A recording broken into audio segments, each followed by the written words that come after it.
Za 16. dan Ramazana donosim vam jedan baš dobar, ali i lak recept koji ćete spremiti za svega par minuta, a koji će i vas i vaše ukućane, a i goste ukoliko im budete ovo servirali, oduševiti svojim ukusom i kvalitetom. Povrće zapečeno u reren zajedno sa biftekom podsjeća vas na ona ukusna jela koja su spremljena ispod sača. Pa mogu slobodno da kažem da ovo jeste neka kućna varijanta sača, jer se povrće i meso peku u rerni, umotani u pek papir pa dobro poklopljeni folijom. Do sada ste mogli primijetiti da ja najviše volim da pravim ova jednostavna, a preukusna i aromama bogata jela. Vjerujem da će vam se upravo ovakvi recepti baš i svidjeti, naročito za vrijeme Ramazana kada svi žurimo da napravimo dobar, ukusan, kvalitetan, a i lak za napraviti iftar.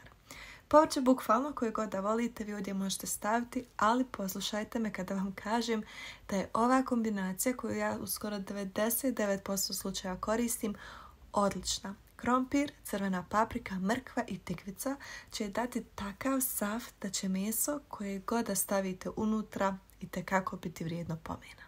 Hvala dragom Bogu, nama je prva polovina Ramazana prošla u miru, zdravlju i lijepim trenucima. U nadi da je i vaša bila takva, ja ću ovdje lagano da završim ovaj video, a vama od srca da zaželim sretan i hajl post i sutra.